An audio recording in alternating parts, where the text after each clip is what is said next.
Screen पर कुछ और, रियल में कुछ और।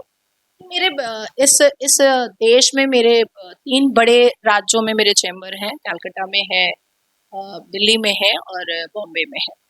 लेकिन कहीं पर भी आपको स्टाफ से लेकर वॉचमैन से लेकर के जूनियर से लेकर के कोई भी आपको मुस्लिम नहीं दिखेगा, क्योंकि मैं आतंकवाद को रोटी बोटी नहीं दे सकती हूँ। आपका ये मानना है जो मुस्लिम है वो आतंकवादी है, इसलिए आप उनको रोजगार नहीं। देखिए, सब five fingers are not like, लेकिन जो अच्छे हैं वो बाहर क्यों नहीं आते हैं? वो क्यों नहीं कहते हैं कि अ, ये जो झांगुर जो पीर बाबा है उसको हम दफन होने का कब्रिस्तान में जगह नहीं देंगे? क्यों नहीं कहता है कि असदुद्दीन अवैसी ने तस्लीमा नसरीन की साड़ी और ब्लाउज नोच कर मारा था, उसको मोलेस्ट किया था असदुद्दीन अवैसी ने? तो मुझे आपत्ति सिर्फ इस बात से है कि अगर आप अच्छे हैं, आप भारत के लिए मुसलमान होकर के आप समर्पित है, तो आप आगे आओ ना। अगर कोई मुसलमान रेप कर रहा है तो आप सीधा कहो आकर के कि मैं इसको कब्रिस्तान में जगह नहीं दूंगा। पर इतनी हिम्मत कोई नहीं दिखा रहा है। तो अगर वो हिम्मत नहीं दिखा रहे हैं तो मेरे पास से रोटी और बोटी लेने का उनका कोई हक नहीं है, और मेरी आजादी है कि मैं किसको स्टाफ रखूं और किसको ना रखूं। कोई मुझे डिक्टेटरशिप नहीं चला सकता है। लेकिन डिक्टेटरशिप से याद आया कि ये शब्द तो कांग्रेस की तरफ से मोदी जी के लिए यूज होता था।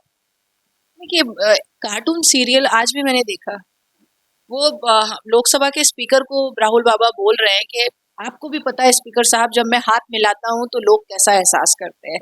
अब बोलिए, स्पीकर साहब को कैसे पता होगा कि राहुल गांधी हाथ मिलाता है लोगों से तो कैसा एहसास होता है? तो बेसिकली कांग्रेस अब खत्म हो चुका है।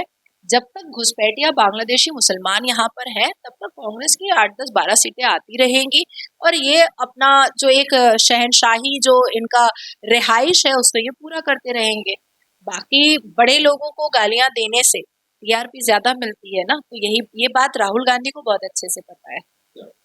आखिर सवाल मेरा, अभी परसों की बात है, मैं गया था जेलर वाला बाग, जहाँ झुग्गियों को, जो उनका डिमोनेटाइजेशन हो चुका है, वहां पे झुग्गियां गिरा दी गई हैं। और वहां पे 1500 से ज्यादा, मुझे जो वहां पे लोगों ने बताया कि 1500 से ज्यादा लोगों के फॉर्म रिजेक्ट हो गए। और मोदी जी का रेखा गुप्ता जी का ये वादा था, जहाँ झुग्गी वहां मकान, लेकिन अब हो गया है मैदान।